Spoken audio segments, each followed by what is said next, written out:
service and parts managers' most missed profit centers. Chris Jones, that's what we're going to talk about today. Maybe there'll be something in the news. A little something. The news is a little thin today. And then we tell a story about a meal, a baked potato, and a service director that should have thought different. Right. That's more like everybody else. And I think it's a challenge for everybody. So that and much, much more coming up on this edition of Service Drive Revolution.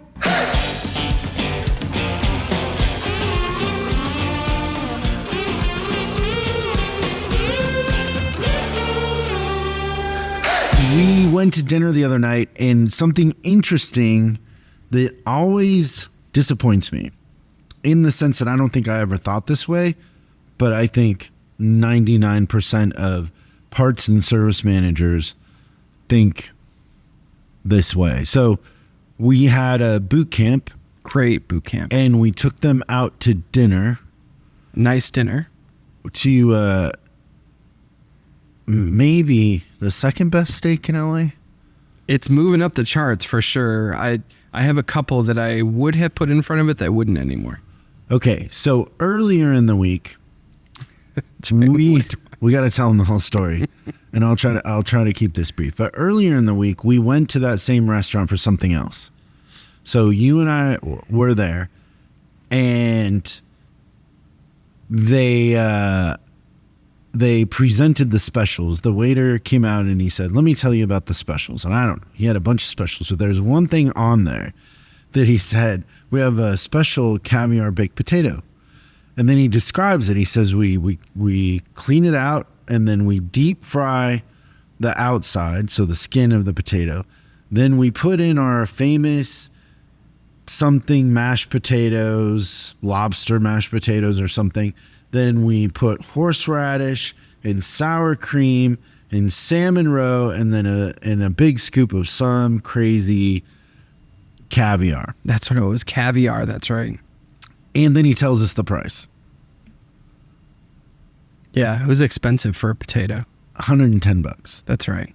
And I was like, first of all, I don't really know if I like caviar. I've had caviar, but isn't it really salty? It is salty. It's not that it's not good. It's just not something that I like crave. Like, when people say caviar, I'm not like, oh yeah, like, I don't know. And I've had really good, what people would classify as good caviar. It can get really expensive. I don't actually think I've ever eaten caviar before. The horseradish and the whole thing, it kind of like, I was intrigued. But the price, I was like, I'm out.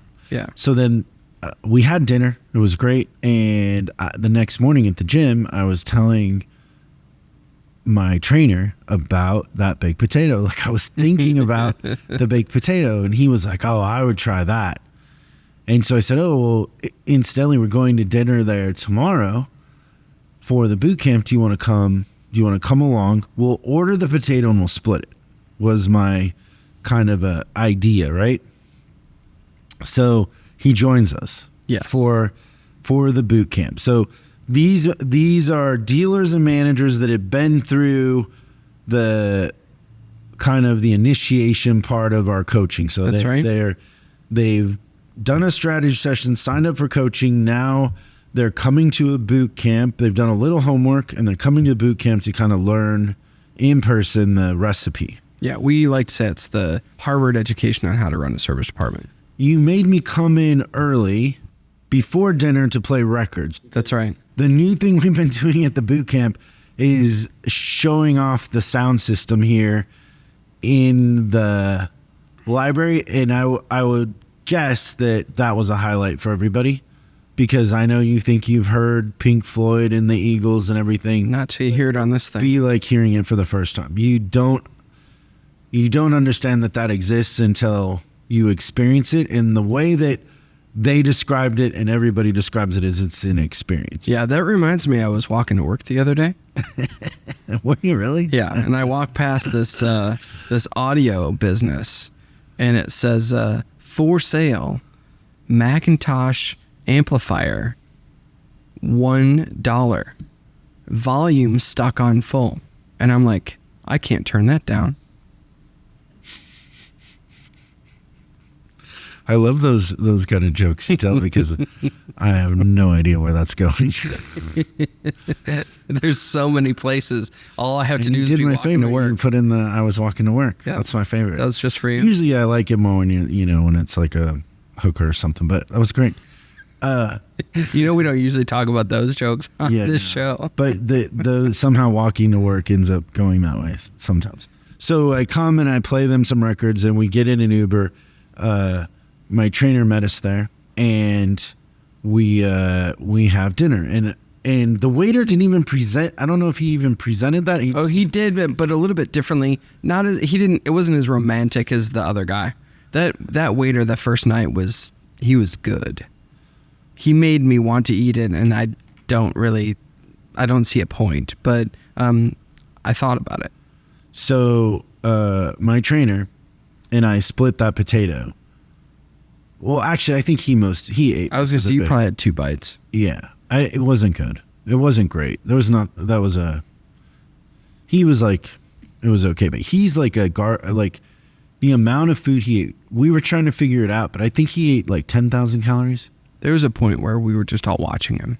Yeah, he ordered a huge steak, which was called a Kansas cut, but it basically was like a prime rib. It was a huge. Yeah, it was a lot of meat. Wasn't he shaming us for how little our steaks? So he had mac and cheese on his plate. He had the cream spinach, the gnocchi. He had Brussels sprouts, mac and cheese. Yeah, everything. He ate all of that. Ate half of a steak, and he calls the waiter over and he goes, "Can I get another basket of bread?" And he killed a basket of bread by himself. Yep.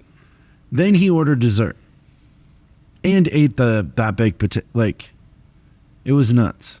He had the meat sweats for sure. Yeah, he and I were walking together afterwards, and I saw it. One of the managers, and here's the thing that always surprises me. One of the managers at dinner is in a very high-performing group, super talented, been doing it a long time, was kind of talking through, I was asking him questions, he was talking through what he had learned that day and how he saw things and what he was planning and where he wanted to go and what he wanted to do kind of from there. And some of it was about where he wanted to go personally, right? Because we were talking about personal stuff too. Super nice guy, super talented, accomplished in the industry, older. Now kind of has this new perspective from the boot camp, right? And kind of understands now, like, oh, the limits were me. Yes. Right. This is actually easier than I thought, right? At no point does he think to align himself or point himself at the goal of being a general manager. Right. I said it to him. I said, you know what you should do? Because we were talking about goals. I said, as talented as you are, you should try to be a general manager. He was also sitting right next to someone that had done it. It blows me away. That service managers and parts managers have to understand you are the future of this industry and you're the future general managers. Start thinking that way now. Right. Raise your level of ambition and what is possible. I will tell you, and I tell everybody this that becomes a general manager, the sales department is way easier. Yes, it's not as complicated. And I would take it's unknown, you don't know it, but it's easier. Right. And I would go even further back and say that message isn't just for service managers. It's for advisors, it's for techs. Heck, if you really want to get crazy, it's for valets and porters. Like literally that fixed operations, parts managers, counter people, the GMs are coming from there. We are going into an era that it is shifting. And the future is fixed ops, parts and service. In the future, leaders of our industry are going to come from the back end. That's exactly right. And the people in sales, the sales managers are going to, they're going to either come to service or they're going to go to other industries that are similar, but it won't be the same. Right. What's in the news?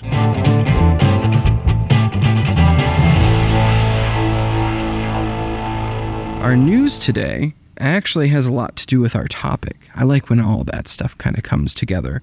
But the first article talks about the revenue growth of the exterior car accessories market is to be influenced by growing end-use adoption, which is a fancy way of saying that exterior car accessories are becoming the cat's meow. They're projecting to be a multi-million, possibly billion-dollar increase in the global market for exterior car accessories, and just stuff that we haven't thought of. But just saying that, that there's opportunity for dealerships and the aftermarket, wraps, taillights, reflectors, and essentially just saying that there is a tremendous amount of opportunity that the whole owners really want to do this, and essentially that they spend as much money in year 2 as they do in year 1 on accessories. I thought that was pretty fascinating. But that's a growing opportunity for dealerships, and I wanted to test you on this to see if you know. Do you know how much the accessory business in the automotive industry is valued at? Oh my gosh, Annually. the number is almost unbelievable. Yeah, this is the first 24 months of ownership. How much people spend on accessories? How much? $20 billion Yeah. a year. Well, you can just, you just look around on your driving, how many cars have some sort of personalization. Yeah, and then how much of that do you think comes from the dealership world? Very little. Not much at all. Yeah. So that's kind of what we're going to talk about today, right? A little bit. But yeah, I'm really excited about that conversation. Man, the average buyer is spending $1,000 plus on accessories in the aftermarket, over $1,000 per car. That's the news today. Oh, That's it? it is. I'm going to tell you a joke about a priest. Okay. What do you call a priest that becomes a lawyer? What do you call a priest that becomes a lawyer? What? Father-in-law. That's funny. Thanks. Today's subject, Christian, service and parts managers' most missed profit centers. If only we could guess what that is. We have 6 of them. Yeah. I can't wait to hear these and talk about them. Number 1. So these are profit centers above and beyond the normal, hey, this is how we do business, right? Yeah. The normal repair, maintenance, diagnosis. Are these in any particular order? No. Okay. Do you want a minute? You want to No. about I think that the bigger thing would be is that eat like segmented. Do you want this segmented in a specific way because it's early enough? I just got picked on today for removing food out of my salad with quite a lot of intention and separation. Yeah. It's pretty good. So these are things that parts and service managers, and I think these equally apply to parts. So in some cases more when it comes to the price tag. So the first one, and this is something I do every time I get a vehicle, no matter what, is upgrade the audio system. I like it. Now, what do most service or parts managers in a dealership think about that? We want to keep it OEM because it's an electrical nightmare if something goes wrong. Meanwhile, what percentage of people are going down the road and having the speakers changed or whatever it is? They're spending $1,000 a car, so many. I feel like I could say that $20 billion number again. Yeah. Okay. Then the next one, and this has 3, 4 different things inside of this category. Okay. Is the category that I like to call personalization. An example of personalization would be a wrap. Yeah. Right? So some sort of vinyl wrap on the car that changes the color or adds a logo, adds a company name on there that could be like just on a door or a magnet, whatever it is, but some sort of exterior personalization. Right. Along with that, lights. Yeah, I think that's probably the biggest area for customization because you can change everything or input everything on. This is something that I think that the manufacturers have started to get an idea about. I think your car might do this. I know that my BMW does too. When you open the door, do you see the BMW logo or the logo on the ground? Yeah. I think that's what people like. Stuff like that, where their lights are a conversation piece. Or the people that have the row of lights going all the way around the bottom of the car. The LEDs. Yeah. Super cool. Really? I think they're You didn't do that? Yeah. Yeah. Well, I mean, people are buying it, so it doesn't matter what we think, really. Yeah. People are buying it. Someone is, for sure. That's probably a bridge too far for me, but I see it all the time. Yeah. Especially at night. You don't hate on the people that they do it, right? They still want to make it their car. Wheels and tires. Yep. It goes the gamut. So on trucks, it goes, Sports cars. Cadillacs, they want the Vogue tires. BMWs, like whatever it is. But when you look at cars on the road, there's a high percentage of them that have an upgraded or a powder coated something sort of wheel. And I don't think the price is the big motivator. I literally think it's all about how does it look on the car. So what I did with my wheels is I just had them powder coated. Yeah. So I took them to a guy and had them powder coated. I think the wheels were why I bought one of the reasons I bought the car I did with the package I had on it. The wheels are so important. Number 3, tint. It surprises me how many dealerships don't do tint. I think they don't understand how easy it can be. Yeah. But people are leaving there and getting it. Such a great margin. It's so easy to sell tint in F&I too. Yes. What about clear bra? Same thing. Same thing what? I think it's they leave they outsource it or don't talk about it or don't mess with it. But it's the thing that once you learn the system, you can do it. Next one is lift kits. Yeah. That's something I really enjoyed doing when I was in the Chrysler world. I love doing leveling kits and lift kits. Wheels, everything. Jeeps. Oh my gosh, don't get me started on accessorizing and customizing Jeeps. But there's a huge opportunity. There's a lot of independents out there that just live off of lift kits. That's basically all they're doing. Yeah. When I had my Jeep, I went to a place and that's all they did was lift kits. Yeah, and they were probably booked out. Yeah. Number 6 is a category with subcategories inside. So I call number 6 hobbies. So what do you think? Guess what sort of things, profit centers could there be? Paying attention to your customers' hobbies and then, in a sense, encouraging them. I know one of them is the thing you really wanted to put in the Jeep and never did. Gun rack. Yes. Yeah, for sure. So the hobby there would be what? Shooting. Hunting. What about bike racks? Bike racks, good. Camping? Yes. What about tow packages? Oh my gosh. Yeah. Everything from the lighting that goes to the towing, everything with towing. So great. Camping. All of that Boating. stuff. So what's the thing that we know about people that do those sort of hobby type things? Where is that attached to them mentally? Really high on the emotional level. Yeah, it's experiences as part of their identity. And so if you're the one providing that, then yeah, my dealer does all that stuff for me. Yeah. Wow. No, it's unbelievable how many people are meeting on the weekend and going, off-roading or camping or jet skiing or whatever it is. And most of the time, that's a complete afterthought when it comes to parts and service. They don't think about that at all. Well, I think they think about the 1% or 2% where it could go wrong.